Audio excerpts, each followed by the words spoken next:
Bonjour chers élèves et bienvenue dans cette vidéo de leçon de géographie. Alors on continue dans la thématique de la montagne. On avait vu la montagne en hiver, les stations de ski, les hôtels. On s'était plus intéressé à la ville de Tignes. Ici on reste à Tignes mais en été. Et tu verras que la montagne a aussi de merveilleux paysages divers et variés en été. Alors, comme d'habitude, je vais te demander de lire le document 53, l'interview de Juliette, directrice de l'Office du tourisme. Tu lis dans un premier temps et ensuite je te dévoile les questions que je vais te poser. Alors, voici les questions que je vais te poser. La prochaine diapositive, il y a de nouveau le texte, donc tu pourras faire pause et essayer de retrouver les réponses. À quoi sert un office du tourisme? En quoi consiste le travail de Juliette? Que veut-elle dire par notre station est reliée aux stations voisines? Qu'est-ce qui est fait pour attirer les touristes l'été? Si la première lecture du document 53 ne te permet pas de répondre aux questions que je t'ai posées, tu peux mettre pause et répondre aux questions. Et voici les réponses aux questions posées sur le document 53. À quoi sert un office du tourisme? Un office du tourisme, comme tu as pu le lire, ça sert à informer le tourisme et à développer le tourisme. Ici, je t'ai mis en photo l'office de tourisme de la ville de Strasbourg pour illustrer mon propos. Il est situé place de la cathédrale à Strasbourg, un lieu stratégique, et il y aura toutes les informations pour visiter Strasbourg, les expositions en cours. Donc c'est vraiment un repère pour les touristes, ce qui va leur permettre d'optimiser, de visiter un maximum d'endroits et de leur faciliter la tâche. Et également, même si tu as vu dans l'exemple, elle peut même donner le nom d'un médecin si on tombe malade dans sur notre temps de vacances. Ensuite, en quoi consiste le travail de Juliette? Eh bien, elle va informer sur la station et elle va la faire connaître. Prochaine question.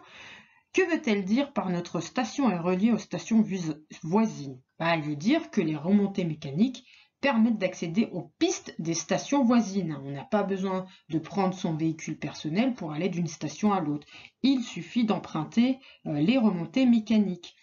Qu'est-ce qui est fait pour attirer les touristes l'été? Eh bien, la station va multiplier les activités en plein air, des activités autres que le ski, pour permettre aux personnes qui vivent à la station d'y vivre pour l'année, de pas seulement y être présent l'hiver. Le but des nombreuses stations de ski, c'est d'avoir une activité en été, une activité estivale, et en plus de l'activité hivernale où, bien sûr, tu te souviens, la dernière vidéo, on parle d'or blanc, les stations sont pleines, et là, ils aimeraient bien que ça soit également le cas en été. Un petit challenge pour toi, tu as la carte, cette fameuse carte, on l'a vue plusieurs fois, où tous les atouts touristiques de la France sont représentés. Tu te souviens, on avait parlé des châteaux de la Loire, des parcs d'attractions, des stations de ski, du grand littoral, du marché de Noël de Strasbourg. Et je vais te demander de retrouver Font-Romeu. Alors, un petit indice, tu te souviens, c'était dans les Pyrénées. Alors, j'espère que tu as trouvé. Alors, tu te souviens, les Pyrénées, c'est dans le sud de la France. Donc, c'est en bas de la France. Tu sais que c'est un tourisme de montagne. Donc, ça sera, quand on regarde la légende, dans la partie marron. On sait que c'est une station de sport d'hiver. Donc, on a un petit bonhomme gris dans un cercle noir pour nous indiquer que c'est une station de ski. Et regarde, je t'ai entouré Font-Romeu. J'espère que tu as trouvé. Alors, pour illustrer mon propos, nous sommes en été, à la montagne, et tu te rends compte que les paysages sont magnifiques. Tu peux faire des randonnées pédestres qui vont te dévoiler des paysages grandioses. Alors, la première image, je ne sais pas si tu vois tout au fond, tu as un rocher qui forme comme une aiguille. Il y a tout en haut, tu as un espèce de trou dans la roche. eh ben, ce rocher hein, porte un nom, c'est l'Aiguille Percée. Et il est à 2770 mètres d'altitude par rapport au lac de Tignes. La deuxième photo, ah ben, c'est une photo du lac de Tignes. Tu peux faire des randonnées pédestres. Donc randonnée pédestre, c'est de la famille du pied. Donc c'est des randonnées à pied. Là, tu peux faire le tour du lac et le dernier, tu vois ce fameux paysage, on dirait que c'est des roches qui sortent de la montagne. On voit que en été, tu peux avoir des activités familiales. On peut faire des randonnées, on peut faire de la marche et observer de magnifiques paysages. Alors, on a vu qu'on pouvait faire des randonnées pédestres en famille. Il y a aussi des activités qu'on peut faire sur l'eau. Alors, je vais t'en présenter quelques-unes. On peut faire du pédalo, hein, comme tu vois sur la photo du pédalo de Tignes. On peut également faire du kayak. Hein. Tu vois, il y a une photo, celle qui est tout en haut, où on observe deux personnes sur un même canoë. Et en bas, pour terminer, on a du stand-up paddle. Alors, le stand-up paddle, c'est un nouveau sport. Stand-up en anglais, ça veut dire debout et paddle, c'est pagayer. Donc, être debout sur une planche à pagayer. Il y a également d'autres activités qui sont développées dans les stations de ski en été. Par exemple, les mini-golf, le tir à l'arc, les trampolines, les espèces de trampoline park en extérieur, des zones où on peut faire des sports collectifs, basket, foot, volley et du vélo en version familiale et aussi des activités plus extrêmes qui visent une clientèle plus jeune, avide d'adrénaline, avide de sensations fortes. Avide, ça veut dire qu'ils ont envie d'adrénaline. Hein. On dit d'avoir envie d'adrénaline quand on a envie d'avoir peur, de se faire des sensations fortes, comme si tu prenais le Silver Star à Europa Park.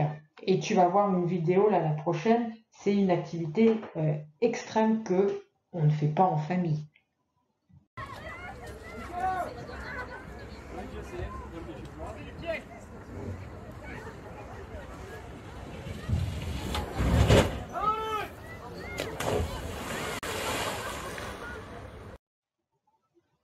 Dans le document 53, il était question de VTTistes.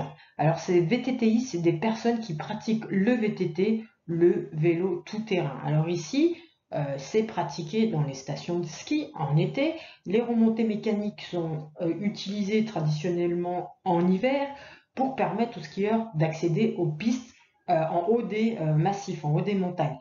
Ici, en été, tu vois la photo centrale, et ben, ça sera des VTTistes qui vont mettre leur vélo sur le côté de la remontée mécanique pour accéder en hauteur pour faire des descentes en vélo. Mais tu vois que c'est une activité extrême, c'est dangereux. Tu vois que toutes les personnes qui sont sur ces images sont équipées de casques, de protection ventrale, de gants, de genouillères et ça va très très vite.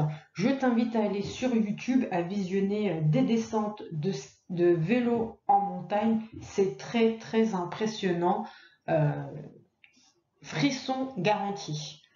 Alors maintenant, nous allons étudier un paysage en montagne en été. J'ai choisi, on retourne dans les Pyrénées. Nous sommes dans le joli village de Gavarnie en été. Bah, tu observes le paysage et on va faire un croquis. Alors ce croquis sera en pièce jointe du mail que j'envoie à tes parents pour les devoirs.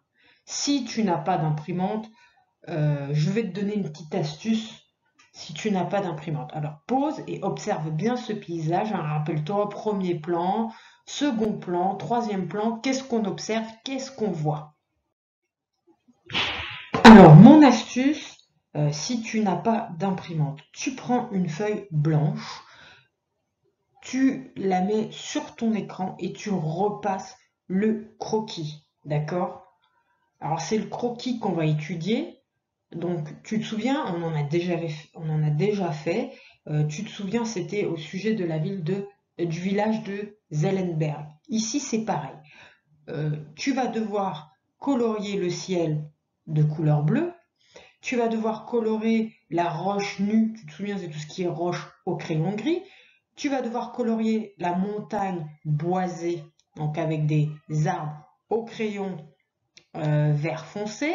Tu vas colorier le village, hein, là en général où il y a l'église, hein, c'est un peu comme le village de Tignes qui a été détruit. Tu vas le colorer en rouge. Ensuite, tu vas colorer la prairie en vert clair. Hein. Tu te souviens, c'est là où les vaches vont pâturer. Hein. C'est des alpages. Hein. Tu te souviens quand il y avait la transhumance, quand on part de la vallée, en été, le bétail part de la vallée jusqu'aux alpages. C'est les prairies qui sont à la montagne. Celles-là, tu les coloris en vert clair, tu donnes un titre à ton croquis et tu complètes la légende. La prochaine image, tu auras ton croquis et la photographie. Hein. J'ai oublié de te demander quel était le type de document que je t'ai montré juste avant. Mais je suis sûre que tu savais que c'était une photographie. Tu complètes la légende. Prochaine vidéo, tu peux mettre stop. Prochaine image, tu auras ton croquis et ton image. Ce sera beaucoup plus simple pour le faire. Alors voici le croquis et la photographie. Ça te permettra peut-être de le faire plus tranquillement et on finira le cours par la correction juste après. Et voici la correction de l'exercice que je t'ai demandé. Alors on va commencer par le titre. Moi j'ai proposé un paysage de montagne en été.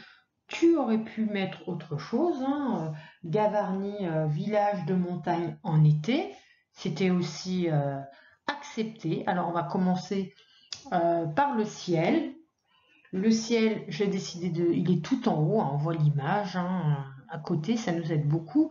Le ciel est coloré en bleu. Tout de suite en dessous du ciel, on observe la roche nue et on remarque qu'il subsiste ici et là quelques plaques de neige. On poursuit avec la forêt, la montagne boisée, là où il y a des conifères, des arbres. Je l'ai coloré en vert foncé. On descend un tout petit peu en dessous d'un cran, d'un plan. Ici, on est dans le deuxième plan. J'ai coloré en vert clair. C'est la prairie, c'est les alpages. Je ne sais pas si tu te souviens. Dans le précédent cours, on a parlé de la transhumance, du bétail, des vaches qui allaient de la vallée jusqu'aux alpages. Ici, c'est un alpage. On fait monter le bétail, les vaches, pour qu'elles viennent brouter cette herbe pour fabriquer un fameux fromage. Je ne sais pas si tu te souviens de ce fromage qui, bon, ici, c'est pas en Savoie, c'est en Pyrénées, mais on aurait pu également faire la même chose. Ce fromage dont je parle, c'est le reblochon. Et on termine par, en rouge, le village. On remarque en tout premier plan l'église. Accolé juste à côté, ben, il y a le cimetière et quelques bâtiments. Alors, cet exercice est terminé. Le cours est également terminé. J'espère que tu l'as apprécié et à bientôt pour un prochain cours de géographie.